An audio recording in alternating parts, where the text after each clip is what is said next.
spliced in large pieces for the fiends to smoke. The sunsets look beautiful over the projects. What a shame, it ain't the same where we stand at. Hello. Welcome back to yet another video. I'm pumping out a lot of shit right now. That's because the first round was last night. And, this is going to be, in my opinion, what, the worst picks were, which teams did the worst on day one. And I've had a night to sleep on it, so my opinions have changed slightly from, just being reactionary right away. So let's get into it.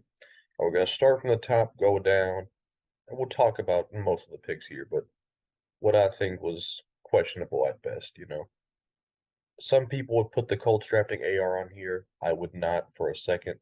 The way I see it is they had their choice. Do you want Will Levis or do you want Richardson? Or do you want to trade down for Hendon Hooker? They did not want to trade down for Hooker. They didn't want Levis. They wanted AR. Now, I've said this multiple times that I think the Colts were the worst landing spot for AR. However, if they wanted him, like I know they wanted him, then I think it's got to be a good fit, because they're going to figure out a way to ease him into it and get the most out of him starting day one, because he's going to start right away. I mean, he doesn't have a choice. I would have put my Seahawks taking Witherspoon up here simply because I am not as high as on Witherspoon as most people are. And I'm not going to switch up just because my team drafted him. The way I see it, I've said it before, I'll say it again, he is my fourth best corner. I have Ringo, Gonzalez, and Joey Porter all above him. Two of those three didn't make it in the first round. So is that a sign that I might not know what I'm talking about? All I can say is what I see. And if we would have drafted a Gonzalez or a Porter with the fifth pick, I wouldn't have been as upset because I was upset when we drafted Witherspoon. But sleeping on it, I'm not gonna. This doesn't qualify. The AR pick, this pick, the next one we're going to talk about does not qualify as a bad pick, in my opinion, because we had to draft corner in the first round or at the top of the second round. So I have to trust Pete Carroll and John Schneider in that Devon Witherspoon's the best corner in this class. So that's what I have to go off of. Next up, Paris Johnson. This is the highest I've ever seen Paris Johnson mocked. Um, well, this is higher, sorry, than I've ever seen him mocked. I think the highest I've ever had him going is 9 to the Bears. But I don't hate the pick whatsoever. Obviously, the Cardinals moved down to 6. Well, they moved down to 12 and they traded back up to 6, if I got it correctly, in order to take Paris Johnson. I don't mind this at all. If we're taking into consideration them passing on Will Anderson to move down to here, that's a different story. But I think just trading up for Paris Johnson at 6, if you think he's your franchise left tackle, that's good value. I have no problem with that whatsoever. Like the Tyree Wilson pick for the Raiders. Here's going to be the first one that qualifies. Look, man, this is not a knock on Bijan Robinson whatsoever. I think Bijan is more than worthy of being a first round pick as a running back. The problem is, let me put it this way. If I had to name, and you're going to see me use this reference again, if I have to name one position group on the Falcons that they did not need to draft, literally, let's think of all the positions now, 22 starters. If I had to name one they just didn't need, it would be running back. And with the 8th overall pick, with Jalen Carter on the board, you take a running back. I don't get it. It makes and I've slept on it. This is not a reactionary grade, but this has to be an F.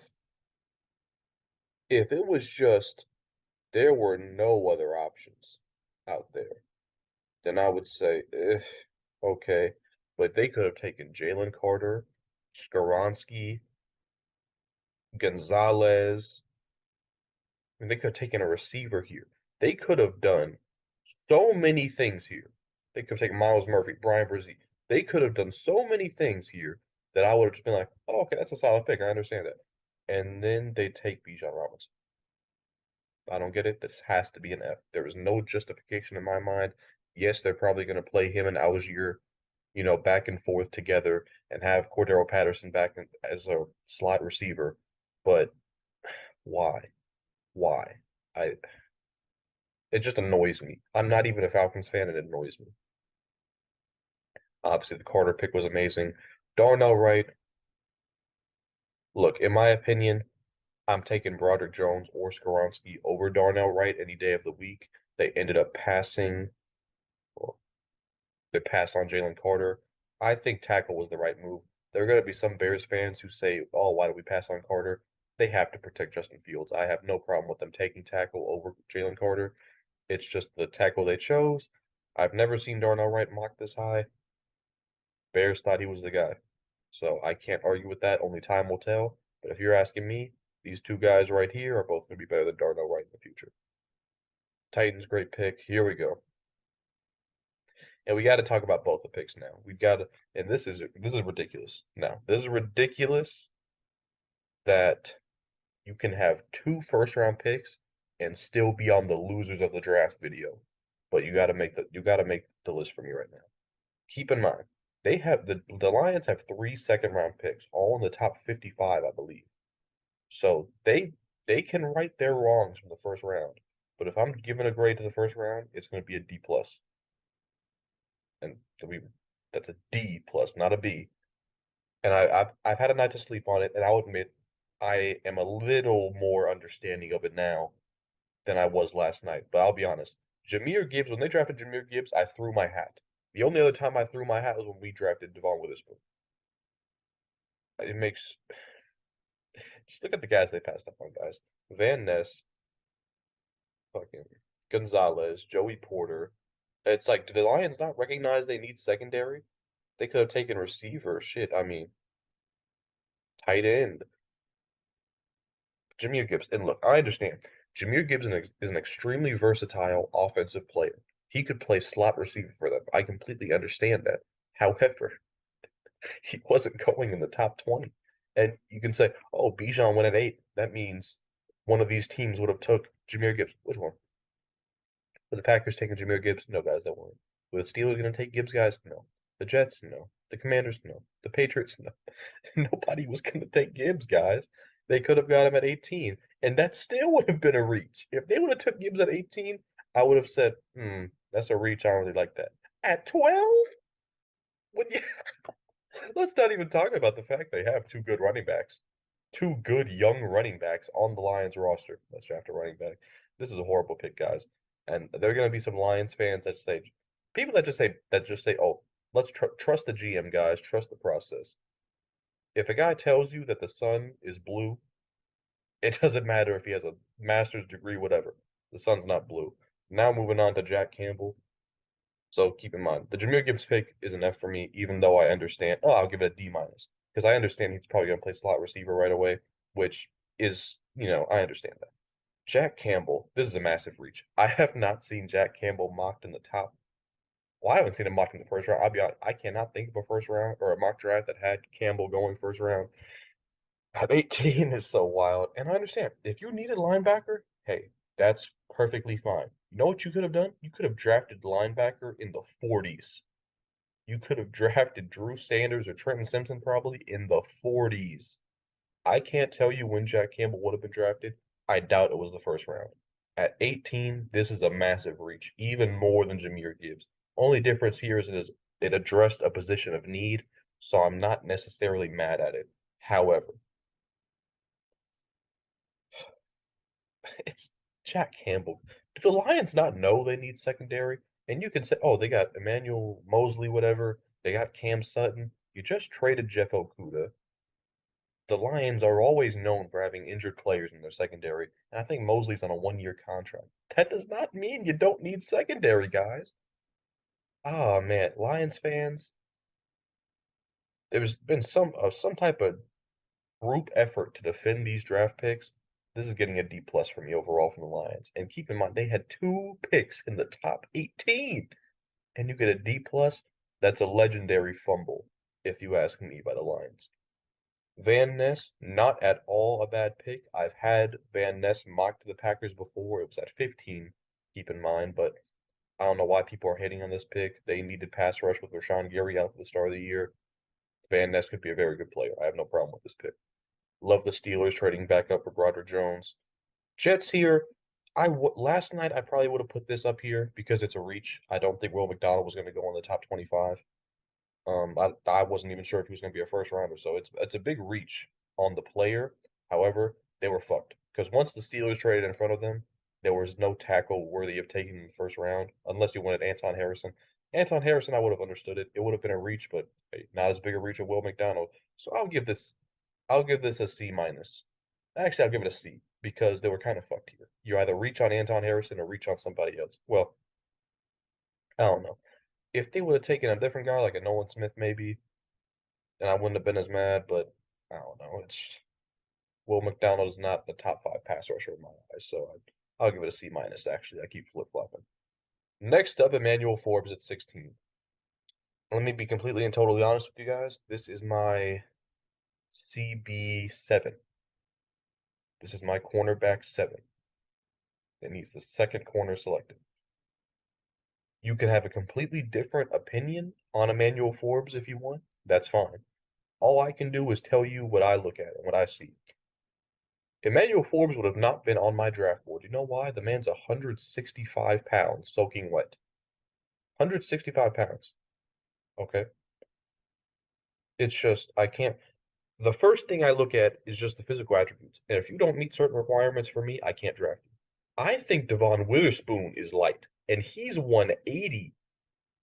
165? The guy looks like a track guy. He doesn't even look like a football player. I understand he's the all-time FBS leader in pick six. That's cool.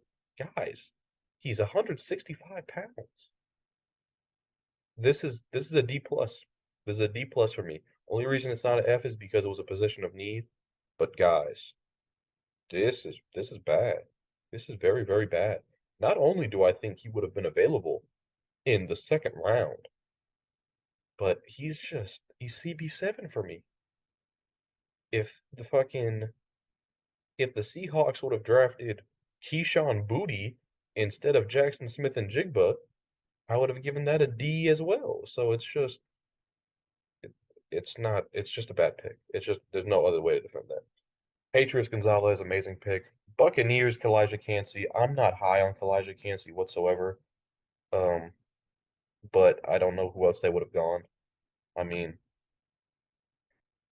I would have rather than to see them take a Myles Murphy, a Brian Brzee, a Nolan Smith if they were gonna go D line, but I can't hate on the pick just because I personally don't like Kalijah Kancey as a prospect. I'd give it a C minus, but that doesn't really qualify. I love all 4 of the wide receiver selections. Love all 4 of them. If I'm the Ravens, I might take Addison over Zay Flowers, but that still gets an A minus pick for me. I think the Chargers getting Johnston was the best. Um, I do think Johnston will be better in the NFL than Jackson Smith-Njigba, even though I'm a biased Seahawks fan because when you have Justin Herbert throwing to you for an entire career and you're the number 1 receiver going into the draft, which was Johnson was for me, that's just a match made in heaven. Moving on, Deonte Banks, look, he was CB6 for me. I do think he was going to go in the end of the first round. I thought I had him in my last mock draft. I think I had him going 32. So I don't think it's much of a reach. It's just over Joey Porter and Ringo. I wouldn't have made that pick, but hey, go ahead, Giants. Bills, Kincaid, whatever. Cowboys, Mozzie Smith. This is where we get into things. I don't think Mozzie Smith is a first round talent. I don't think he's a top 40 talent. It's a very boring pick. I understand that, but I am not opposed to boring picks. But when you pass, if you were paying attention to the draft, it first got reported as Nolan Smith. I would have loved that pick if it was Nolan Smith, but it wasn't. Just look at the guys they passed on here. Myles Murphy, Brian Brzee, and Nolan Smith for Mozzie Smith. Mozzie Smith is the 4th best player there, if you ask me. I mean, they could have gone Joey Porter or Ringo here. I also would have been happy with it. Mozzie Smith, this gets a D. This gets a D for me. And it's not just because it's a boring pick. If you want to do tackle, shit, take Brian Brzee. He's right there. Take Myles Murphy. He can play inside and outside. If you want to just D-line pass rush, go Nolan Smith. I don't think Mozzie Smith is a very good player. I don't get it. Doesn't make sense to me. It gets a D. Jaguars, I was convinced they were going to go Brian Branch or O'Cyrus Torrence. They went tackle. I can't fault them. I think 27 is actually pretty good value for Anton Harrison. I had him mocked around 28 the whole time, so not a bad pick in my opinion. Like I said, I like the 3 of these picks, so very good grades for me. And the Chiefs here, I'm gonna give it a C minus just because I wanted them to draft Hyatt so bad, guys. If they would have drafted Hyatt, that would have been such a good close to the night. Yeah, the fans would have went wild too. But you know, they had to replace Frank Clark. Okay, so I can't be mad. But I personally wanted to see the draft Hyatt. So that's gonna be it for me, guys. Leave a like if you enjoyed the video. If you disagree with me, that's fine. Leave a comment. We can argue about it. But yeah, to try to understand my point of view here on some of these, and subscribe if you're new, and I appreciate y'all watching. Thanks. It's out the motherfucking pack. Right out the But niggas pass. don't know how to act.